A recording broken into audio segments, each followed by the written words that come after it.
I'm looking at my son who's 24 years old. Justin's the CFO, chief financial officer, and Mikey's the chief of staff. And I'm watching the minute Charlie was shot, he called me, says, "Dad, Charlie's been shot in the neck. Please call every pastor and pray."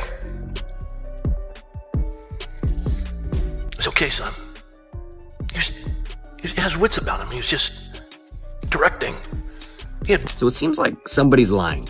New footage has been circulating showing Turning Point's chief of staff, Mikey McKoy's odd reaction right after Charlie Kirk got shot.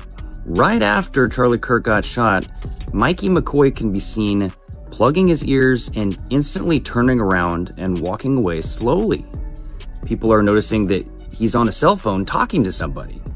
And this is kind of odd because everybody else around there is running and ducking for cover. And so it begs the question, who was Mikey talking to on the cell phone? Mikey's father, Pastor Rob McKoy, claims that Mikey called him right after Charlie got shot. Take a listen. I'm looking at my son who's 24 years old. Justin's the CFO, chief financial officer, and Mikey's the chief of staff. And I'm watching the minute Charlie was shot, he called me, says, "Dad, Charlie's been shot in the neck. Please call every pastor and pray." It's okay, son. He has wits about him. He was just directing. He had blood all over him. And Pastor Rob McKoy also claims that Mikey is covered in blood. But that's odd because Mikey quickly turned and walked away without even looking underneath the tent to see if Charlie was okay. According to James Lee's investigation, Mikey McKoy called Erika Kirk, and this is per the New York Times. Check this out. Who was he calling? Well, I did some digging, and according to the New York Times, it was one Erika Kirk. Quote, Miss Kirk was sitting in her mother's hospital room at 11:23 a.m. local time in Phoenix when she saw the number of her husband's longtime assistant, Michael McKoy, appear on her phone. In retrospect, she said she knew the words, "He's been shot," before Mr. McKoy screamed them. According to official records, Charlie Kirk was shot at 12:23 p.m. Mountain Time, which is 11:23 in Phoenix. So if the New York Times is being 100% accurate, the only person that Mikey could have been on the phone with is Erika. So who was Mikey McKoy really talking to? And why did he just walk away so calmly right after his friend got shot? A single shot rings out, and conservative firebrand Charlie Kirk crumples to the ground. Chaos erupts, people diving for cover, screams echoing across the Utah Valley University campus. But right there, just feet away, stands his trusted chief of staff, Mikey McKoy. And instead of rushing to help, Mikey does something that has everyone talking. He plugs his ear with his phone and strolls away like he's late for a lunch meeting. No panic, no glance back, just a calm exit into the crowd. What was so urgent that he couldn't stick around for his boss and friend? Today, we're unpacking the unsettling details behind Charlie Kirk's tragic end. The phone calls that don't add up, a father's bizarre claims, and a widow's swift takeover that's left insiders buzzing. This isn't just a loss, it's a puzzle that's cracking open TPUSA from the inside. Stick around, because the clues keep piling up. It was September 10th, 2025, a routine stop on Turning Point USA's American Comeback Tour. Charlie, the 31-year-old powerhouse behind the conservative youth movement, was mid-speech when the unthinkable happened. A bullet struck him in the neck, and he was gone almost instantly. The suspect, 22-year-old Tyler Robinson, got nabbed the next day, with whispers of radical motives tied to everything from transgender issues to heated debates over global conflicts. But the real drama? It unfolded in those first frantic seconds after the shot. Mikey McKoy, Charlie's right-hand guy and just 24 himself, was positioned right behind the stage tent. Eyewitnesses say the crowd scattered like confetti, yet Mikey, he turned on his heel, phone already to his ear, and melted into the background. No sprint to the SUV where Charlie was loaded up, no shouts for medics, just a deliberate walk, head down, like he had a plan. Insiders later called it protocol Charlie had drilled into Mikey. If anything happens, call Erika first. But that raises a huge question. How did Mikey know the details to relay if he bolted without checking? That unflinching calm? It's the spark that ignited a firestorm online.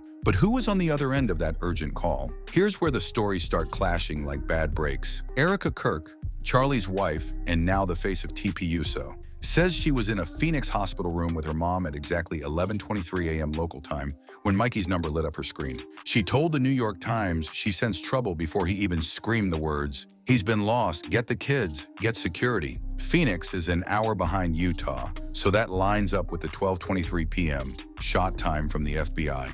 Erika collapsed in the parking lot, shattered. Fair enough. But then there's Pastor Rob McKoy, Mikey's own dad, and Charlie's spiritual guide, co-chair of TPUSA's faith arm. In a raw sermon days later, Rob paints a wildly different picture. He says Mikey rang him the instant it went down. "Dad, Charlie's been taken out in the neck call every pastor. Get prayers going." And get this. Charlie Kirk was shot and Mikey McKoy immediately ran away like a coward. You can see him right here sprinting away from the scene. His dad, Roy McKoy, who has been implied was Charlie Kirk's pastor, has now been busted lying, saying that his son was covered in blood. He had blood all over him. It's almost like he's on the call already. The phone is in his hand, and then he immediately turns, runs off with his hands like this. See him running in the background like a coward. His dad said he was on the phone with him, directing the whole operation. He has wits about him. He was just directing. He was not wasting any time. This is way before anybody else had left the scene. There's Charlie in the SUV, and you can see him up in the background. Wits sharp, directing the scene like a pro. Blood. From where? Mikey was yards away, never touched the action. The timelines overlap awkwardly too. Did he dial Erika, then Rob in seconds? Or was it the other way around? TPUSA's producer, Andrew Calvat, backs Erika's version, but refuses to drop call logs. In a world craving closure, these crossed wires feel less like mix-ups and more like missing pieces. That confusion, it gets even murkier with the blood story. Insert video clip. Play 30-second viral footage of Mikey McKoy's walk-away slow-mo if possible, showing his calm stride. Phone to ear, clean white shirt, crowd panicking around him. Picture the freeze frame that's blown up X. Mikey, mid-stride, not a speck of red on him, vanishing while security scrambles. Viewers slowed it to a crawl, spotting how he didn't flinch, didn't duck, just pivoted and paced off like the danger was someone else's problem. One angle even catches him gripping the phone before the echo fades, as if mid-convo already. Erika swears it was her, screaming for safety. Rob swears it was him, with Mikey soaked in the aftermath. But zoom in on that spotless shirt, folks. No splatter, no rush to aid. It's the kind of detail that turns stomachs. Why peel out without a backward glance at your fallen friend? Online detectives stitched clips side by side, timing his steps to under 8 seconds from shot to shadow.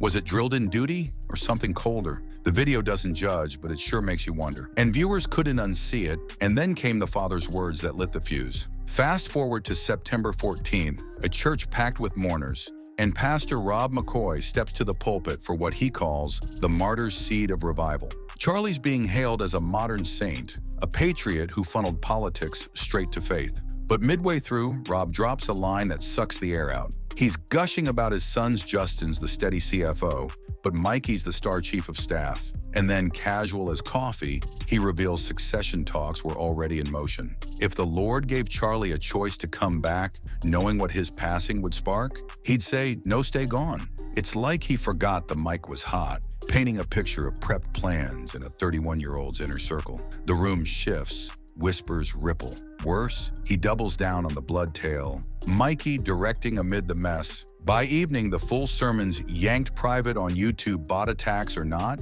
it vanished amid the uproar. Was it a proud dad's flourish or a peek behind the curtain of something orchestrated? Ties run deep. Rob's not just pastor, he's family to the power players. That offhand reveal, it transformed grief into gossip, hinting at moves made in the shadows long before the shot. If that felt off, wait until you hear how Erika stepped into the spotlight. Erika Kirk wasn't supposed to be the story, not yet, but 48 hours after the unthinkable, there she was, on stage at a vigil, voice steady, declaring she'd helm TPUSA. Would Charlie have forgiven his killer? He's in heaven. And he sees everything, full picture.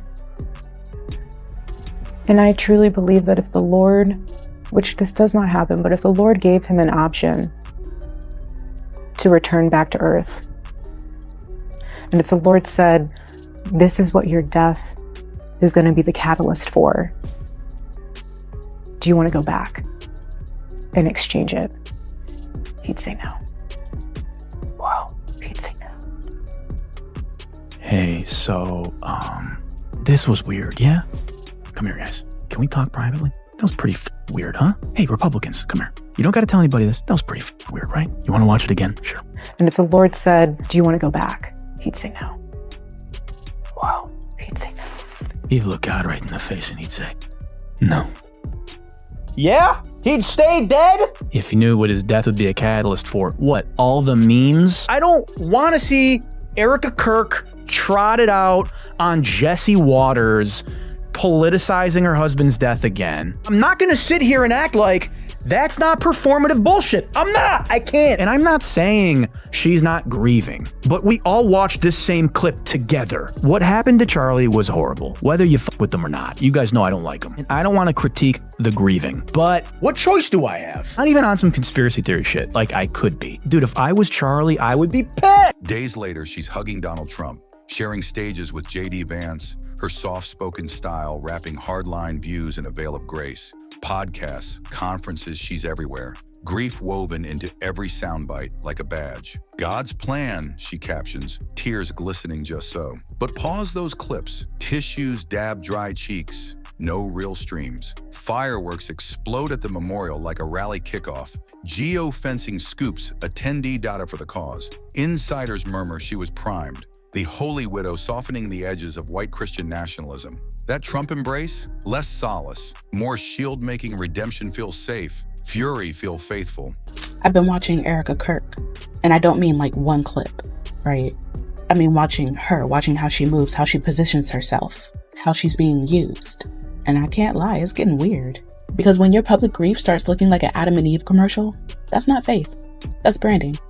And it's gross. And the wild part is she's not being objectified. She's participating. She's found her place in the performance. The beautiful believer, the holy widow, the vessel for the message. Erika Kirk figured out how to turn devotion into influence. Not the loud kind, though.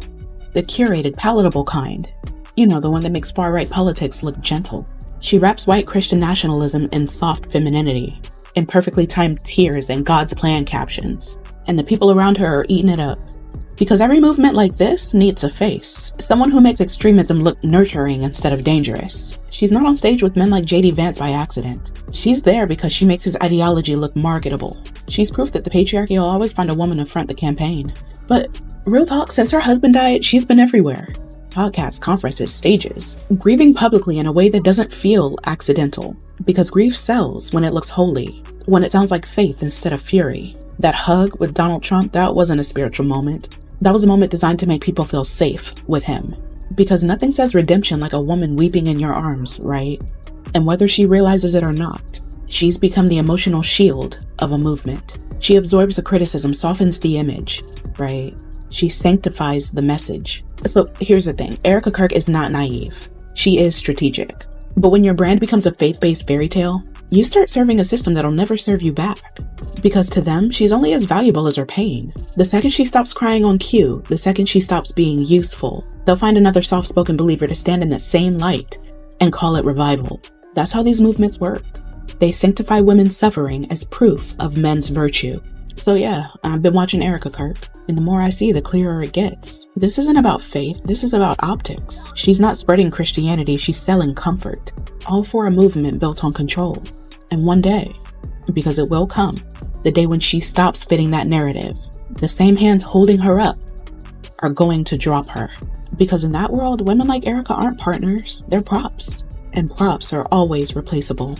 Strategy over solace. Why no quiet retreat to mourn? Why front every camera, then bristle at the spotlight's glare? It's raw, it's real, or is it curated comfort for a movement that thrives on control? Erika's not naive. She's navigating a machine that elevates women's pain as proof of virtue. But props get swapped when the tears dry.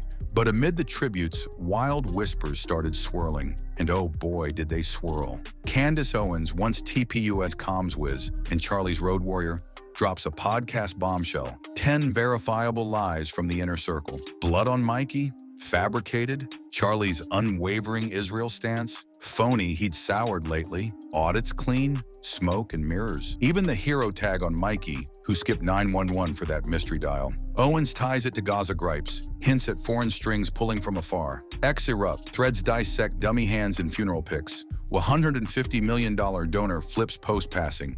Wikipedia tweaks crowning Rob co-founder overnight. Inside job, they chant power grabs, silence security, Mikey's grooming as heir. Doxing hits skeptics, firings follow flippant posts, evangelical voices boom. Kirk's a martyr, his death fuel for faith wars. But black pastors push back, calling out the hate he peddled. Donors circle like sharks, audits under fire. Is it coincidence or calculus? The frenzy feeds on fragments, old beefs with Ben Shapiro. Pre-event threats, Charlie shrugged off. No smoking gun, just enough smoke to choke out trust. In celeb circles, this plays like a thriller. Betrayal in the brotherhood. Why were there fucking pyrotechnics at his funeral before she spoke like it was some sort of WWE event? Like it was some sort of fucking celebration?